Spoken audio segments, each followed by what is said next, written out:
Welcome to my space. So, it's the former Vice President, Atiku.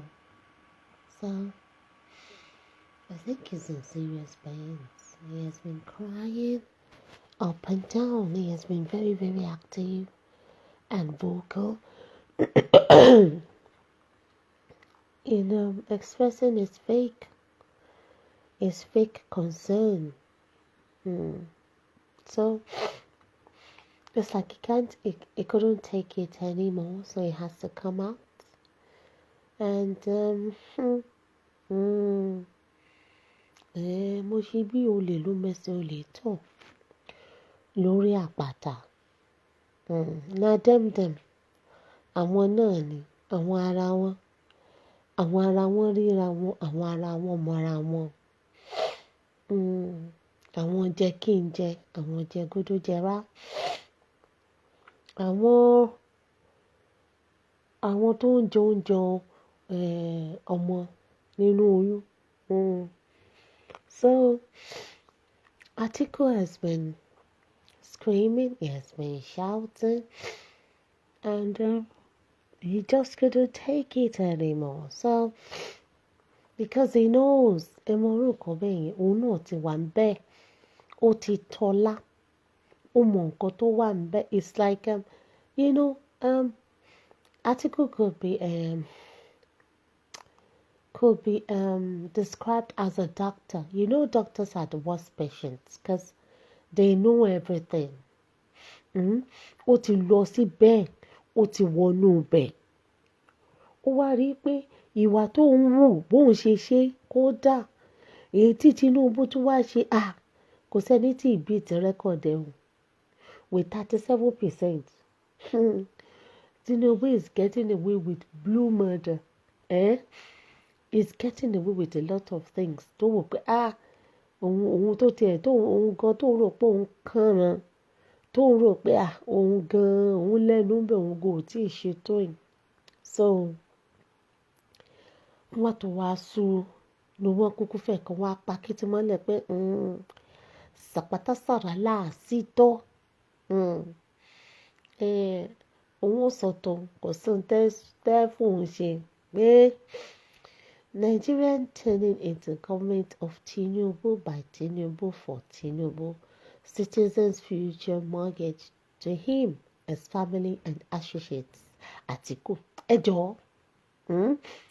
Kì í ṣe nǹkan tí Atiku náà ṣe nìyẹn. Nígbà tó wà ní jíìnì, nígbà tó jáàyò tó ń lolẹ̀ lọ́wọ́.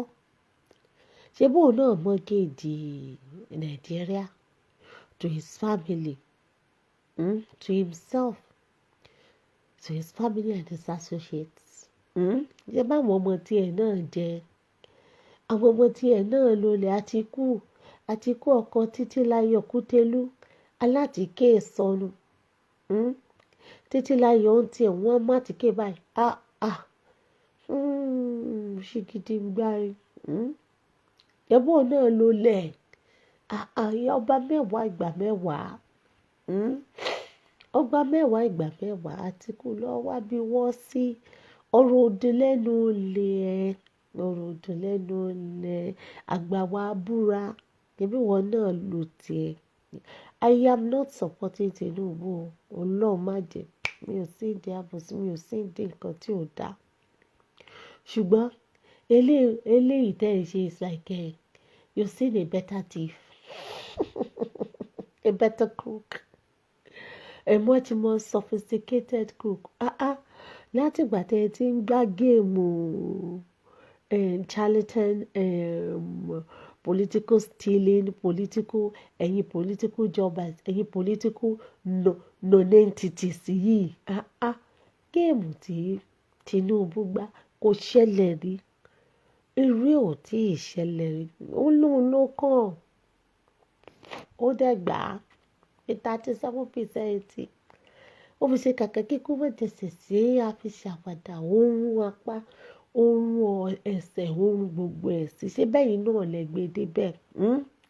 orí yín ò pé ọpọlọ yín ti dọ́bà lójú wa lójú àwọn mẹ̀kúnnù ẹ̀ máa ṣe bẹ́ẹ̀ ni pé ọ̀tá ni yín but tó bá di bí ayẹyẹ tó bá di bí kẹ́ ẹ bá yẹ mẹ̀kúnnù gbogbo yín báyìí ẹjọ́ máa ṣe pọ̀ ṣé bí gbogbo yín jọ ń ṣe pọ̀ lẹ́yìn so kí wá ní kí ni rárá tó ń sun ilẹ̀kùn tẹ̀ǹkì lọ òkè tẹ̀ǹkì lọ ọlẹ̀ kí ni ìtumọ̀ yẹn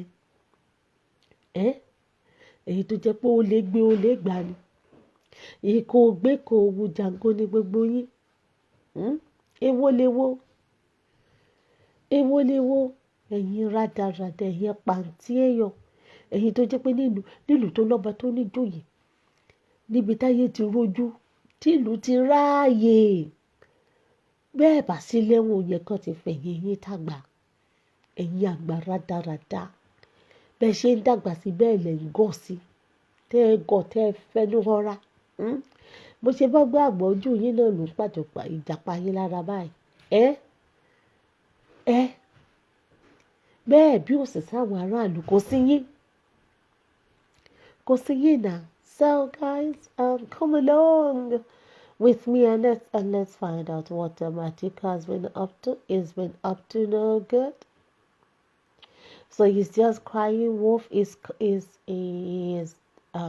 a pot calling the kettle black. So come along with me as well. It's interesting, coming from Atiku, and is there boldness for me? Is there? I don't know. What to? Àwọn tẹnu wọn ò tọ́ sọ̀rọ̀ wọ́n tún máa sọ̀rọ̀ wọ́n máa fọwọ́ lálẹ́ àwọn ọmọ ìrankíran àwọn ọmọ tẹ́nìkan òbí àwọn játijàti àwọn tí ò yẹ láwùjọ àwọn tọ́rọ̀ ò tọ́ sí tó jẹ́ pé tí wọ́n ó yẹ kán dánwó bojú ni tí ẹ bẹ́ẹ̀ yàn ní go one chop 3 months go one kọrun tún bó wà láyé bókú ni kò sẹ́ni mọ̀ ẹbẹ́ yàn làbúbákà bó wà láyé bókú ni kò sẹ́ni mọ̀ ìwọ̀nba tó ń jí kóńtè ó rọra mú mi sí Àtìkù ó máa kékun ni ó bá ṣe jù bẹ́ẹ̀ lọ ó ń tọ̀ ọ́ kò lè kàn ẹ́ ó bá tí mo bó máa jábọ́ ni mi ò support anybody ó máa jábọ́ ni torí pé kí ni Tinubu ó ní wọn ta lóyún is the last of the last gbogbo ẹ̀yin set tẹ́ ẹ̀ ń dà lóru tẹ́ ẹ̀ ní mẹ̀kúnnù lára tẹ́ ẹ̀ fara ní àwọn èèyàn tíran yín ara máa ní yín and ẹ máa san wọlé ní bí ara tá à ní gbórúkọ yín mọ́ tá à ní mélòó nù yín tó ti wọlé bí ara tí egungun òṣèyọ mọ́ láṣẹ Èdùmàrè ẹni tó yẹ kó dọwọ́ bojú ó yẹnu fún àrùn ó yẹnu fún ọ̀rọ̀ owó ló wà lẹ́nu ẹ̀ but come along with me and let's find out what Atiku has been yapping. So the former vice president Atiku Abubakar has alleged that the future of Nigerians has been effectively mortgaged to President Bola Tinubu, his family, and associates. Atiku, ìwọ tó ń sọ̀rọ̀, you be Nigerian. Ṣé ọmọ orí ìrun alálẹ̀ Nàìjíríà ló jẹ́? Ìwọ tó jẹ́ pé Dubai ló ń gbé. You are not feeling the plight of the people. So which citizen? Ara wo ló wá ń ta concern wo ló wá ń ṣe ọ́? Atiku said, just as Alpha Beta, Primero, and others act as Tinubu's proxies in Lagos, managing critical sectors and generating revenue for him and his family, he has begun to replicate this at the federal level. Atiku asserts that the future of Nigerians has been effectively mortgaged to President Bola Tinubu, his family, and associates. Báyìí náà ni ẹ̀yin lẹ mà ti wó olúùlù ogun, ẹ̀yin náà lẹ mà ti lọ ṣe bẹ́ẹ̀ ẹ̀yin lẹ gbé síbẹ̀, ẹ̀yin lẹ yàn síbẹ̀ pírẹsidẹ́ǹtì yín ẹjọ́ INEC tó ṣe mọ̀dàrú lọ́bì ará òkè ọ̀yà ẹjọ́ máa yanjú ẹ̀. Atiku said that Nigeria's future has been mortgaged to what is described as the government of Tinubu by Tinubu for Tinubu. Atiku tó wá ní ìwọ tó àkísà àti tiẹ̀ tó wá ń ké ní ìsìn ṣé bó ló gbà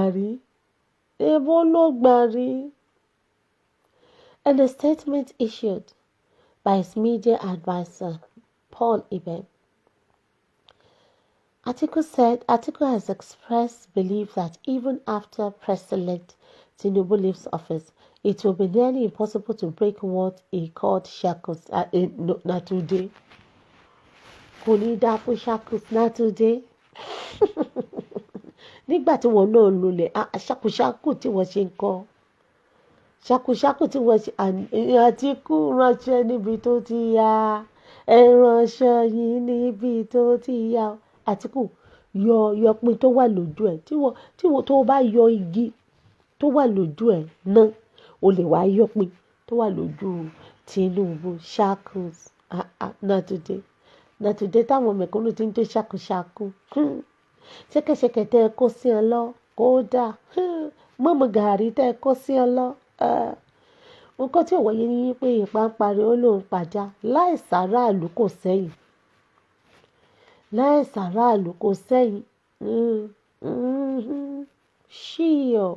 He compared Tinubu's integration of his business interests into Lagos public enterprise to his efforts at the federal level. The former náà ni alẹ́ ní àná Atiku lọ jókòó tí bá ẹ̀yin lẹ lànà ẹ ti ṣàná Tinubu ló lè ní ẹjọ́ ṣe kọ́ làjọ wa boomerang fún gbogbo yín lẹ́ẹ̀ní lọ́la. Atiku ìwọ ló lànà Tinubu ló lè yín but kò sí kankan nínú yín tó máa lọ́la láṣẹ ìdùnnú rẹ̀. Kí ló sọ?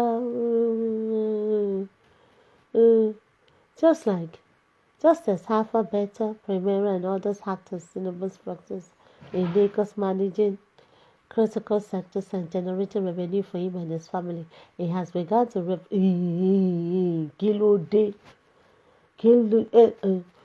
atẹnumọ́rọ̀ ó jàjẹ́ lọ èmi ò tí nǹkan kan náà ló ń sọ you are just parabolating repeating the same thing move on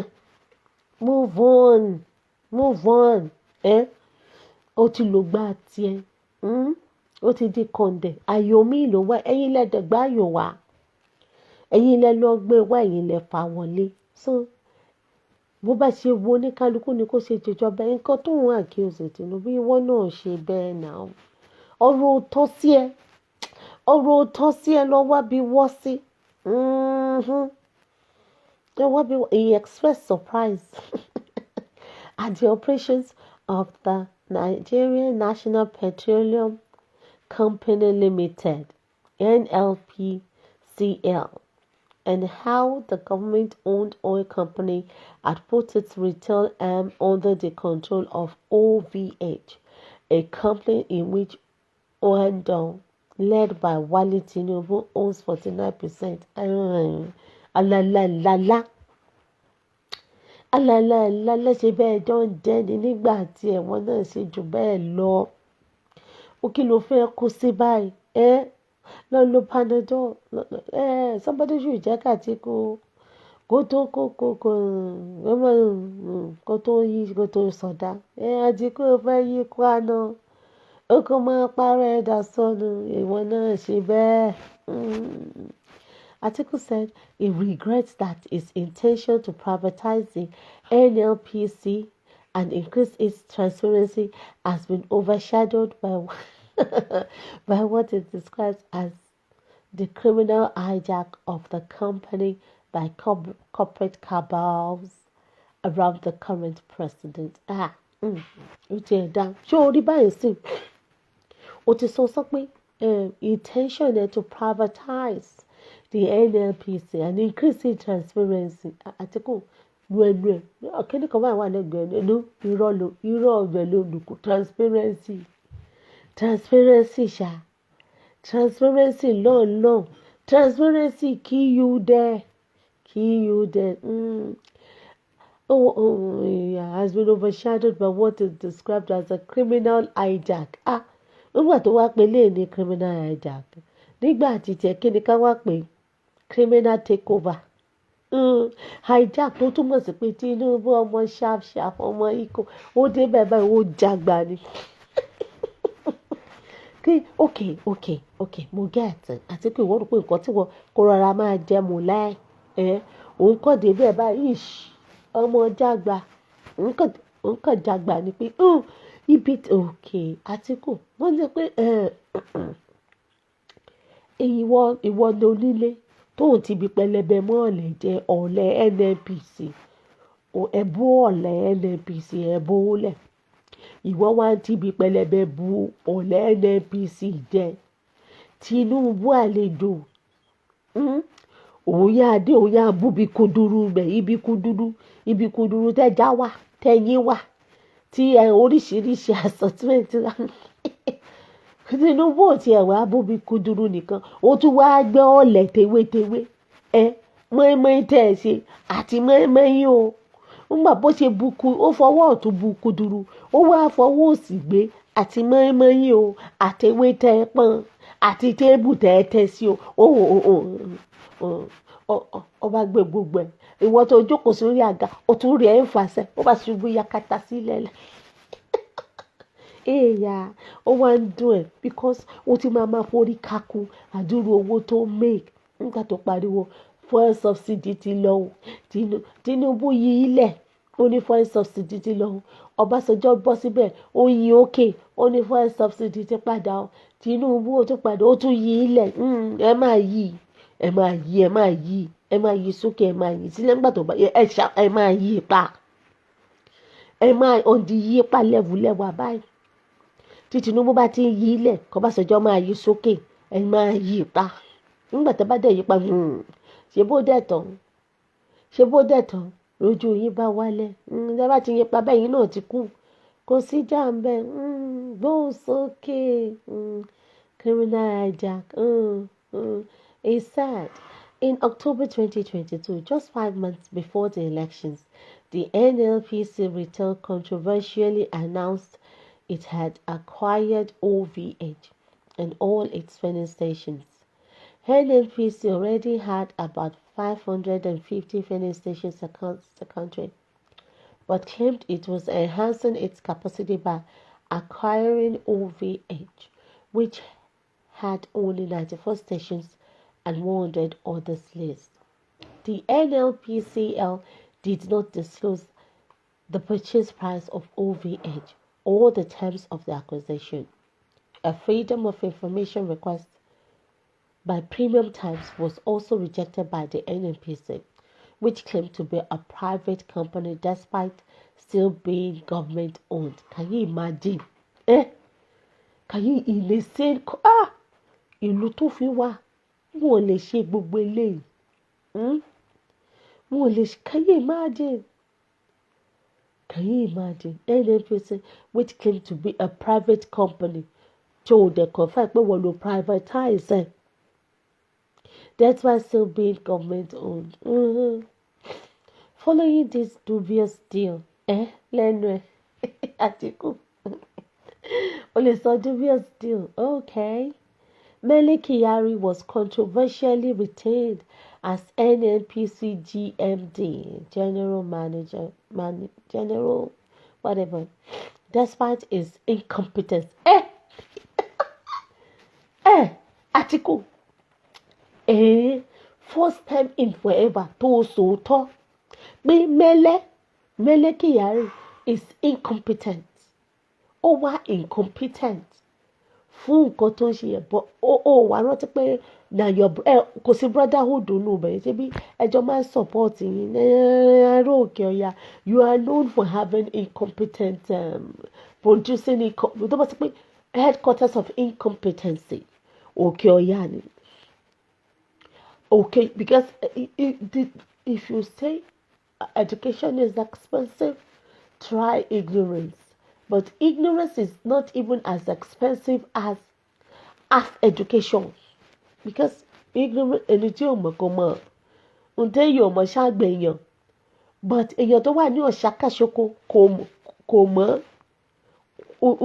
Ìmọ̀ tó ní òkun tó, ìyẹn gan tó burú ju ẹni tó wà ní mo bọ́ náà dúró mi ò mọ̀ nǹkan kan. Nǹkan tẹ máa ń produce nìyẹn lókè ọ̀yà. So ó lè sọ, ó lè admit sí ní mẹ́lẹ́kẹ̀ yàrá ló wá incompetent. Òsòótọ́ láàrin yẹn. But ká sí pé wọ́n ló wà bẹ́ẹ̀. Nígbà tí Buhari wà bẹ́ẹ̀. Awúsá kò mẹ́lẹ́kẹ̀ yàrá kò wá incompetent o. Múra sí. Tinubu then appointed his former boss at Mobile, turned Ali Pius Akiyelure as NNPC chairman. Àti kí tó wà ní nígbà tí wọn náà ṣe tẹ̀sí bí ìjọba pàdípàdé ni sokun sápẹ́rẹ̀.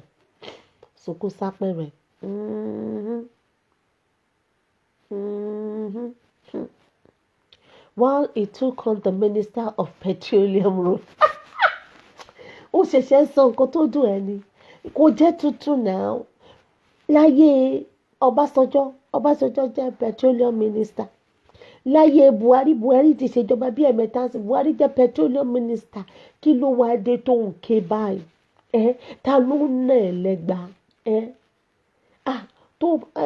Atiku tó bá jóbìnrin ni oh my God, owó ẹ̀ máa oh my God no, owó ọkùnrin gan burú ju owó tóbìnrin lọ. Ṣó jẹ́ tuntun ni? Ó jẹ́ petroleum minister. Ṣé bí bẹ́ẹ̀ ṣe ń ṣe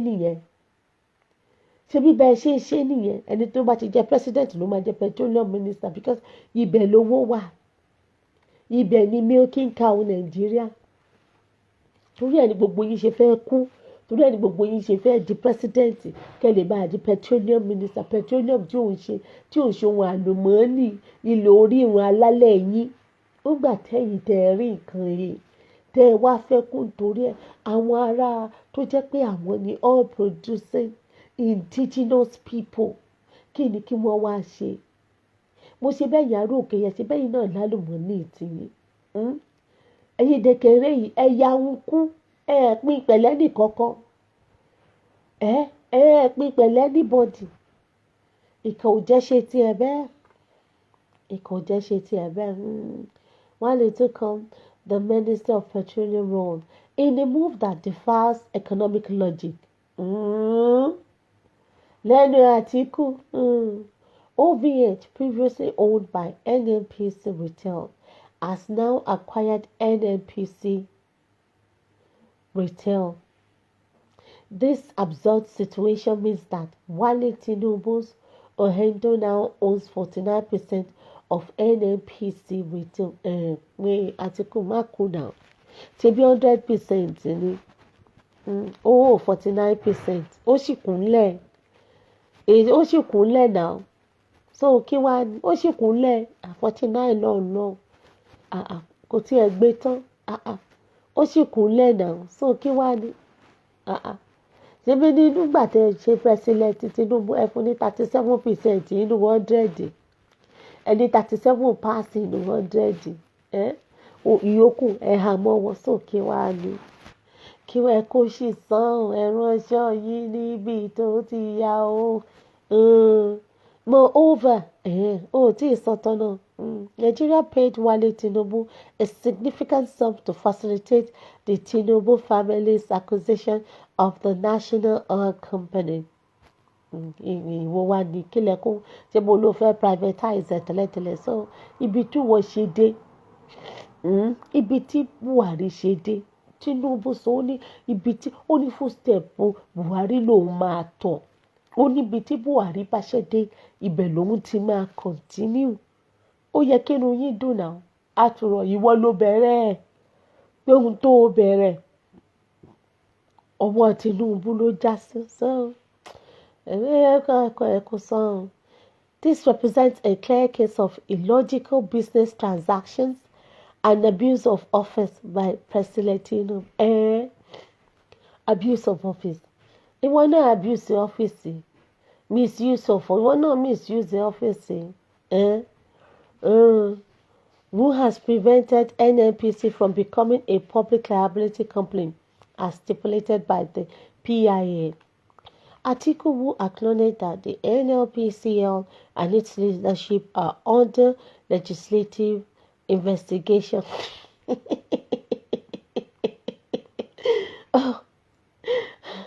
Investigation tẹ́ ṣe nígbà tí Buhari wà ń bẹ̀. Mo ṣe bí ìgbà tí Buhari yà òórùn ẹ̀ ní gbogbo ilé tá a ṣe ń gbọ́ yìí. Òórùn ẹ̀ ní gbogbo ilé gbogbo nǹkan tó ń ṣẹlẹ̀ yìí.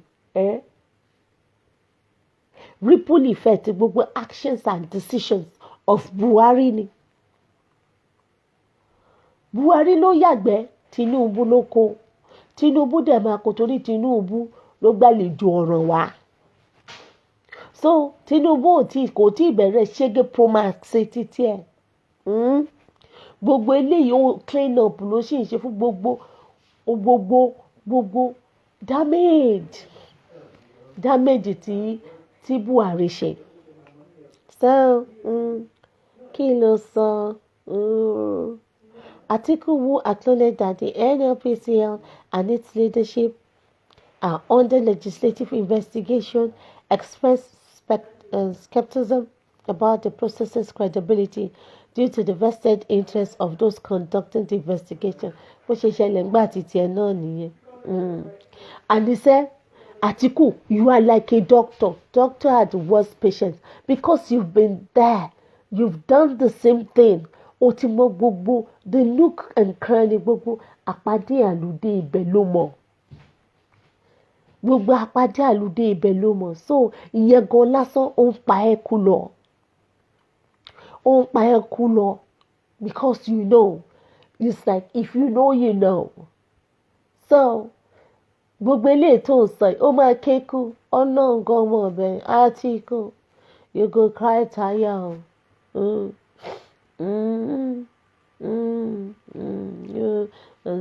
Skepticism about the process's credibility due to the vested interest of those conducting the investigation. Not today.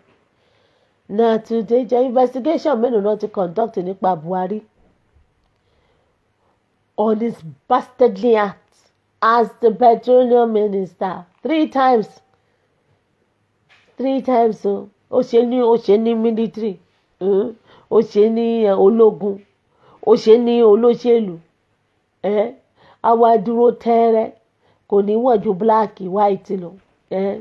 Nǹkan tó dẹ̀ ti kó olóhùn òun nílé ẹyọ kan. Òun ò lákàntì òun ò ní gbó òun ò láwọn owó dẹ̀ ara bàbá ọ̀yà ẹ̀kọ́ wọlé ewé ń jáde. Níbo ló kó gbogbo owó tó jí níbo ló kó sí? Nígbà tóun náà wà bí àwọn ọmọ ẹ ló lẹ̀ náà Zara àbí nǹkan tí ọmọ yẹn ẹnu ẹ̀ mú báyìí bíi blade ni àbí ọmọ ẹ̀ máa larí mọ́lẹ̀ owó ló máa gbèrò àwọn ọmọ ẹ̀ máa ṣe ìyàwó lórí oyè àwọn ọmọ ẹ̀ máa graduate lórí oyè. Buhari tó sọ pé òun ò lówó mẹ́rin àwọn ọmọ ẹ̀ kàwé nílùú èyìnbó bó ló ti rówó sanwó ẹ̀jẹ̀ mú ẹ̀pọ̀.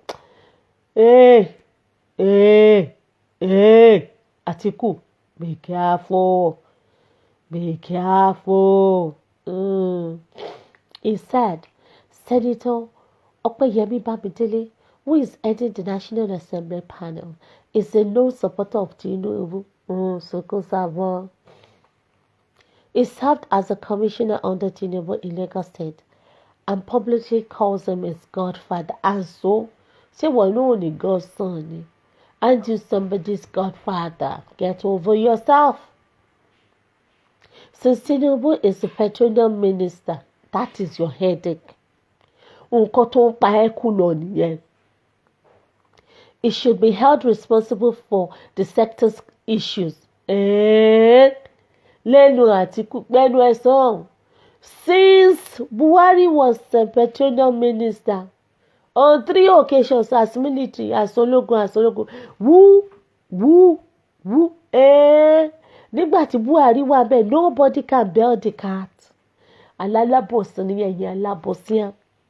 So what's up? Tinubu should not be held responsible for the crisis caused by Buhari. Just Buhari and for the crisis fún ìgbẹ́ tí Buhari yà. Ẹ wá sọ orí Tinubu náà ló bá wọ́kọ̀ àdìtì. Tinubu ò tiẹ̀ tí bẹ̀rẹ̀ títí o. Gbogbo ripple effect tá a rí nǹkan tí Buhari ṣe ni o. Wọ́n sọ pé kọ́ wá hold the Tinubu responsible. Oh my goodness. You're talking about accountability. You want to talk about accountability because now you are asking questions that was not asked when you were there, when Obasanjo was there, when Buhari was there. Accountability that was missing when Buhari was Minister of Petroleum. You know, I want to kí Tinubu kó wá help. Go back. No, amúkù ẹrù ẹ wọ òkèlè. Go back. And look, Buhari needs to be held responsible. Buhari needs to answer questions. Buhari needs to be accountable for his actions. And whatever it is done. Buhari tó jẹ́ pé ó yẹ kó wà lẹ́wọ̀n nínú gbàgà máàmú gàrí. Kó máa jẹ́wọ́ kó máa rò bòròbòrò because half of the things tó ṣe wọ́n ṣì lè undone. Ó sọ̀rọ̀ lọ bí Buhari. Ó ká gan but ẹjọ́ ń ta náà ni. Mo kọ́ta mo kó pé ọ̀tá ń jẹ́. Ẹ máa yanjú ẹ̀. Ẹ jẹ́ máa yanjú ẹ̀. Ṣé àtẹ̀jọ́ máa ṣe fúnra ara yín kódà. Yet to be seen, yet to be known ni. But ṣó fẹ́ gbọ́ Tinubu ni Waterloo yìí. Tinubu ni Waterloo yìí. Ẹjọ́ máa yanjú ẹ̀. Nígbà tó wá jẹ́ Godfather wọ́n ń ta ẹ́ lára. Ìwọ náà lè adapt ẹ̀ náà kó jẹ́ Godson fún ẹ.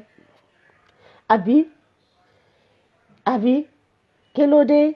Since Tinubu is the petroleum minister, he should be held responsible for the sector's issues. Okay. I doubt Bamidele will conduct a thorough investigation that might implicate his patron. Atiku. And nígbà tẹ́yìn wà ń bẹ̀. What thorough investigation lè carry out? Nígbà tí Mele Kyari fi Bamidele lẹ̀, tí Mele Kyari àtàwọn ará òkè ya. Nígbà tẹ́ ń lò lẹ̀ lọ́wọ́. Investigation will not carry out.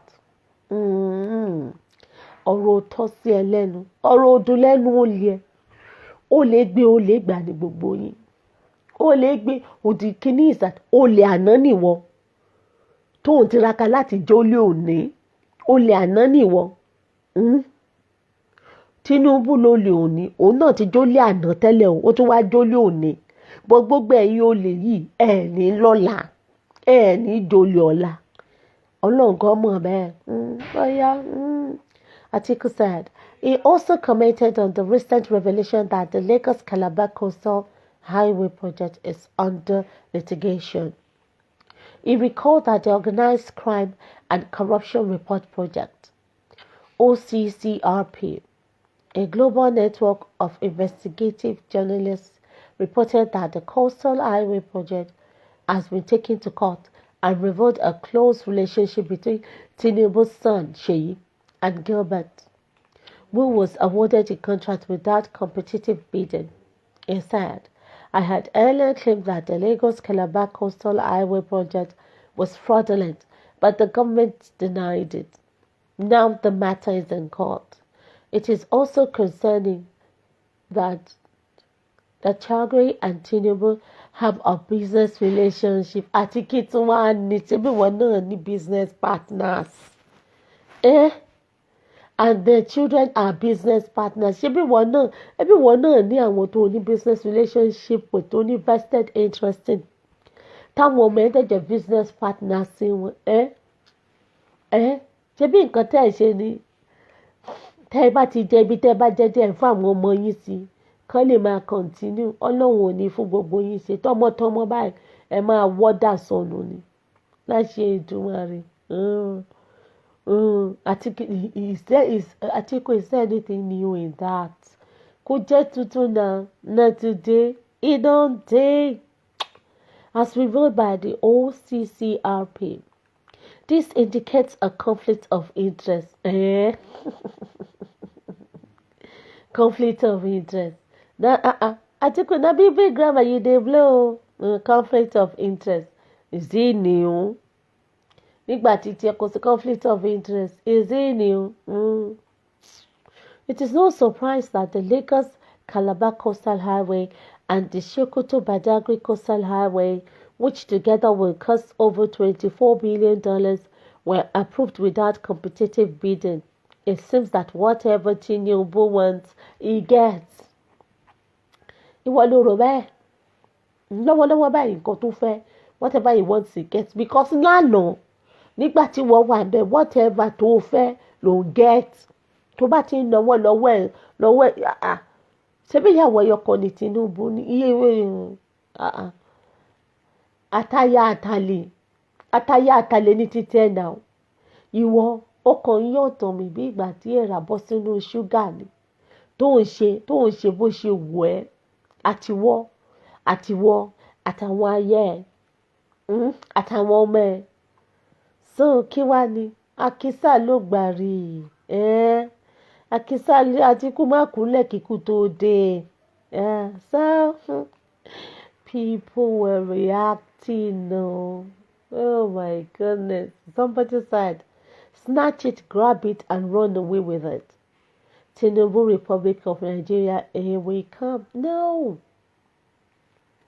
Orí sọ, bó kàn ṣe Tinubu nìkan náà, ṣe bá Atiku náà, ó snatch it, ó grab it, ó run away with it. Ọba sọ just snatch it, grab it, run away with it. But in the history of the kini, ó kàn jẹ́ pé Tinubu láriwo ni. Snatch it, grab it, and run away with it. Chop and clean mouth. Tí go wá ń ṣe. Tí Abdulsalam Abubakar ṣe. Tí Tinubu ṣe. Tí each person that has at one time or another sat on that accursed chair of being the president of Nigeria. Gbogbo wọn ni wọ́n snatch it, grab it, and run away with it. Yes, at one time or another, in one form or shape or another. Kò sẹ́ni tọ́wọ́ ẹ̀ mọ́. Ọbásanjọ́ tó ń ká bòròbòrò tó ń ké up and down ó náà ṣe tiẹ̀ náà. But etí Tinubu ṣe wọ́n sọ pé Akẹ́hìndé gbẹ̀gbọ́n Tinubu dàbí ànábì. Àwọn Mùsùlùmí sọ pé báwo ló ṣe kọrin àsálátù yẹn náà sọ pé Akẹ́hìndé gbẹ̀gbọ́n bàbá kìíní kan bàbá Fatima Muhammada, something like that.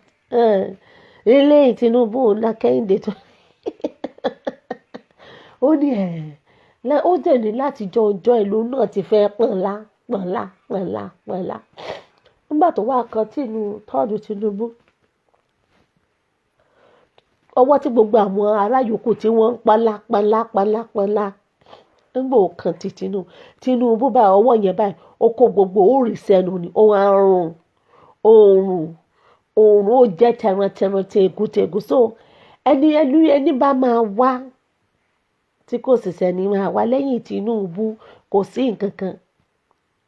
Lẹ́yìn ká pín gàrí kóníkálukú jorúkọ ọba bẹ́ẹ̀ kóníkálukú wà lórí motherland indigenous motherland ló bá tán. Atiku, lick your wounds. Ẹ̀yin ará òkè ọya ẹ̀yin lẹ́bàá tí wọ́n lù lọ́gùn máa yan lick your wounds. That is it. If Atiku has nothing positive or progressive to offer, he should for heaven's sake shut his mouth. His intervention has no value of it. Absolutely. Àtíkù bápò ò bá ṣe san ká lérí bí ò bá sì ṣe ká lérí gbélẹ̀ padà so ẹnìkan ní Atiku will suck into his grave bẹ́ẹ̀ ni o. He has not stated here anything illegal bẹ́ẹ̀ ni o. He is ranting and parting àbí o bẹ́ẹ̀ ni o. Ranters Atiku you are just ranting. That is all you can do. Ìwọ tó rántí wọ́ọ̀tà náà ló rántí wọlé. The wildwood lamentations of Atiku. Yeah, the wildwood lamentations of Atiku, and probably the only one forging opposition out there. Bẹ́ẹ̀ ni o. What? Petroleum lásán ìkòkò ọbẹ̀ tí whole talk so far are of resigned indignation. Nonsense. Absolute nonsense. So, Tinubu preferred public funds to buy a Tokubo jet that is 16 years old. Third user bragging rights, yet he did not obtain the requisite go-ahead order from NAS, which makes the purchase clearly an impeachable offence. Ta ló sọ bẹ́ẹ̀ nǹkan tí wọ́n ti ṣe under the table, nǹkan tí àwọn nọ́ọ̀sì tí wọ́n ti gbowó, àwọn nọ́ọ̀sì tí wọ́n ti jẹ dodo owó tí wọ́n lè sọ dodo. They are all charlatans. Bẹ́ẹ̀ ni o. It is simply amazing that a dementia-damaged sick person can write a bullpen on 220 million people, yet people are saying, "Chai, Nigeria will hail thee," and moving on. Bẹ́ẹ̀ ni àwọn tálákà wọ́n ti gba kámú, wọ́n sì lè forí rọ, wọ́n ń farati. Orí wọn ò tí pa, but maybe ìgbà tó rí bá pa wọ́n á go back to factory setting. Tinubu's gross misconduct, fiscal rascality, and irresponsible violation of statutory laws of Funanad is groundbreaking. Yes, so irresponsible violation of statutory laws. Yes, so báwo ló ṣe dé bẹ́ẹ̀? This complainant and submissive attitude in Nigeria is why God himself has gotten tired of the prayers of Nigeria. Tòótọ́ dẹ̀ ni o. You deserve the kick in the ass from the leprosy old private crooks. Haba pure nonsense. Bẹ́ẹ̀ ni o. Wọ́n ti sọ pé Nigerians deserve their leaders. Wọ́n tún máa defend wọn. Tó bá tí Tinubu bá lò 4 years tó bá ti ní àwọn gbé election tí o people àwọn tó máa para wọn torí Àtíkù máa wà o, àwọn tó máa para wọn torí Tinubu wà o. Wọ́n sábà ní pé wọ́n ti kó ọpọlọ wọn lọ tí wọ́n máa support Tinubu, àwọn tá máa support Àtíkù. Meanwhile tí Tinubu àti Àtíkù bá ríra wọn, wọ́n máa hug ara wọn o. Tí business deal bá wà, wọ́n jọ máa ṣe o. Ọmọ Àtíkù àfọmọ Tinubu, ọmọ Tinubu àfọmọ Àtíkù. Rí pé all these people àwọn ọmọ wọn ló ń fẹ́ra wọn láàrin ara wọn. Wọ́n máa ṣe fake ẹni tó bá ti fẹ́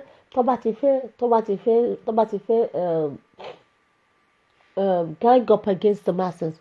Wọ́n máa gbé tribal card wá, wọ́n á gbé religious card wá, wọ́n á gbé party card wá, wọ́n á gbé oríṣiríṣi divisive methods. Divide and rule just to get whatever they can. But tó bá ti get it, tó bá yìí immediately wọ́n máa ṣe party, wọ́n máa ṣe wedding, wọ́n máa ṣe everything. All of them will be together. Mẹ̀kúnnù ẹ̀yin ni kẹ́ jẹ́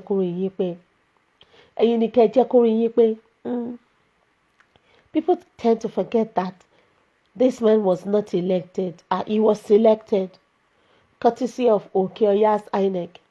He is Eminoko bẹ́ẹ̀ ni. Atiku ó ti sọ lóun ló kàn turn by turn, ó lóun ló kàn.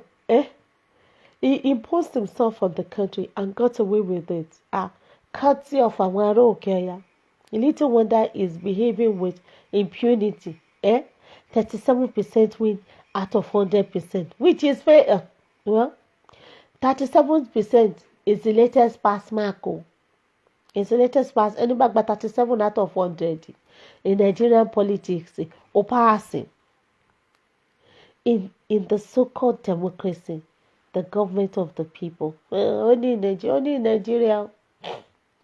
37% win is the government of Tinubu by Tinubu for Tinubu. So that is it. Tinubu is working for the people that put him there.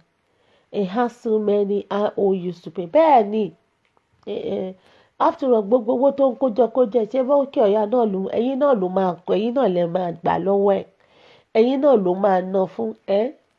So èwo ni ìgbérara lára kí wọ́n lè gbérara kí ni gbérara báyìí sìn ẹ́ Àtíkù tó wá ń tomi lójú tòròtòrò bí egbére mi ò rò pé gbére gan máa ń tomi lójú ó kàn máa kùn up and down náà ni ewúrẹ́ Àtíkù rẹ Àtíkù ewúrẹ́ rẹ tó ń bínú tó ń fẹsẹ̀ halẹ̀ ẹjọ́ máa ṣe fúnra yín ní state for that. Nigeria became a criminal enterprise the day Nigeria was handed over to Eminoko Unadon server. No, I beg to differ. Because Nigeria has been a criminal enterprise since the 1970s. Absolutely. Spot on. Nigeria has been a criminal enterprise since the very day tí wọ́n cancel regional whatever. Torí pé kí oníkálukú wà lórí ilẹ̀ orírun alálẹ̀. But ojú kòkòrò wọn mílíkì wọn bí èmi nìkan àfẹ́mí. Ẹ wo bí tó bá wọn dé. Oh man, go back to factory setting. So, guys, that is Atiku. Atiku has been crying up and down. Atiku is now egbere. Akeku ni tegbere. Atiku oma akeku ni. That is just it. Torí ìgbà tí wọ́n wà bẹ́ẹ̀ mi ò rò pé anybody mi ò rò pé ta ló jágbe náà wojú ẹ̀kọ́ nígbà tó ń lò lẹ̀ lọ́wọ́. Nígbà tó kí ọ̀yìn gbogbo ẹ̀yin àti Sanusi àti gbogbo ẹ̀yin ará òkè ọya tẹ́ ẹ̀ yọnu fọ̀rọ̀ tẹ́ ẹ̀ yọnu fòrò tẹ́ ẹ̀ fapájánú tẹ́ ẹ̀ ṣe demonstration tẹ́ ẹ̀ ṣe kínní nígbà tẹ́ ẹ̀yin ará òkè ọya máa wà ń jọba máa sọ̀rọ̀ kò máa sẹ́ni lè sọ̀rọ̀ kò máa sẹ́ni lè rùtùn wọ́n lè ṣe wọ́ọ̀dì wọ́n lè fẹ̀hónú náà wọ́n lè ṣe kankan tí gbogbo yín tẹ́ wá ń tó tantrum tí gìrì wá ń gbé yín up and down bí oníwárápá tẹ́ wá ń ṣe fóòmù lẹ́nu fọ̀nàfọ̀nà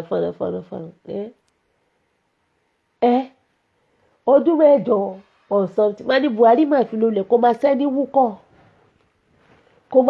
wúkọ́ tẹ́ wá ń ṣe bí alára tẹ́ yọnu fòrò tẹ́ wá sẹ́nu yín dìlẹ̀kọ̀ ẹran jẹ ẹjẹ́ lọ́wọ́ bí wọ́n sí a ní Tinubu ni wọ́tálù yìí sẹ́ ẹjọ́ máa ṣe ṣìyàtẹ́jọ́ ṣe fúnra yín oh my god but gbogbo wa tẹ́ ẹ̀ ń wọ̀ ẹ̀yìn ará òkè ọya ìwà alábòsí ni ìwà nǹkan tẹ́ ẹ lè gbà kí wà lẹ tí rí even though Tinubu ó sì ń ṣe tí ó sì ń sábà yín ó sì fẹ́ bọ̀ yín ju àwọn yòókù lọ kí wá ní káwọn yémere wá sọ àwọn yémere tí Tinubu ti ẹ̀ pa wọ́n tí ò ti ẹ̀ dá sí wọn ẹ̀yin àsán oníṣẹ́ ẹ̀jẹ̀ náà kò hàn rárá yín ẹ̀yin nìṣẹ́ bá múlẹ̀ bí ẹ̀gbẹ́ iṣu ẹ̀yin nìyà ń jẹ lójú méjèèjì ẹ̀yin lè rìnṣin rádaràda bí ẹni tó ẹrí jẹnẹjẹnẹ bí èkìsà àánú nẹ̀bẹ̀ ẹni tó ń fọwọ́ náà lára ẹni power mọ́ ló ṣí ọ àwọn tó tún já ṣáájú yín wọ́n rí iná ní ìlú afọ́jú olójú kan náà bá ojú kan tí àwọn aṣáájú ẹ̀yìn àárọ̀ òkè ẹ̀yà nìkan ó wò bàìbàì kò rí iná dáadáa kò rí dandan mistakes priority nígbà tí Buhari wà mẹ́ ó fìyà jẹ yín dáadáa ẹ lọ́mọ yìí ni ẹ mú ẹ ṣoṣo ìkíra kí ló wá yàtọ̀ ní ilé àtúrọ̀ ìbí òjò bíbá àti bẹ́rù la bọ́mọ oṣù mẹ́sàn-án tí Buhari pé náà ní Tinubu pé wọ́n ṣòwò gbé tán léra kan tó bí Buhari àwọn tí Tinubu náà ṣòwò gbé tán léra so kí wàá ní. Ìbí òjò no monkey is more monkey than the other monkey. No Nigerian is more Nigerian than any other Nigerian. Ẹ̀yin liars ẹ̀yin ará Nàìjíríà nígbà tó bá yá yín ohun tó ń dùn yín ẹ̀ máa sọ nígbà tó bá yá yín oníkálukú á lọ sílé bàbá ẹ̀ bó dẹ̀ nílé bàbá ká má nílé ìyá wọ́n ń lọ sílùú ìyá wọn kò sí jàǹbá kò sígbà tí mọ̀kú ò ní kú ọjọ́ tí mọ̀kú máa kú ìgbà tí mọ̀kú máa kú lẹ́nìkan kò mọ̀ ṣé ẹ jẹ́ rí àwọn aráàlú tẹ̀ ń kó papamọ́ra tẹ̀ ń fi wọ́n sí mọ́ṣú mọ́tọ̀ tẹ̀ ń fi wọ́n sí mọ́mú gàárì wọn ò lè rìn wọn ò lè ṣe gbá wọn ò lè ṣàwo ọjọ́ tí kìíní ta wí ìbá máa bẹ̀rẹ̀ it will be unplanned it will be unprecedented and the ripple effect of it ó máa bá yín lójijì ṣé bẹ́ẹ̀ ìjọsìn gbà tí wọ́n láwọn fẹ́ ṣe ìwọ́de ẹ̀ sá lọ lélẹ̀ tó ń bọ̀ báyìí gbogbo yín ní second citizens náà ní oríbi kankan sá sí ọlọ́run gan mọ̀ mẹ́ torí kíní tá à ń sọ àṣàrà ìlú ni ibi tó máa ka yín mọ́ kò ní sọ́nà àbáyọ láṣẹ Èdùmàrè láṣẹ ẹ̀ ń fara ní wọ́n ẹ̀ ń fìyà jẹ wọ́n. tó jẹjẹ pé orí wọn lẹ́jọ́ kò lé you are sitting on their backs the masses are the ones carrying you without the masses there is no you and you are mistreating them like this and you are being lackadaisical you are being nonchalant you have this attitude like tẹ̀lé bá jẹ́ ọkàn mi títí tèmi bá ṣáà ti dá food kò wà affordable education out of reach but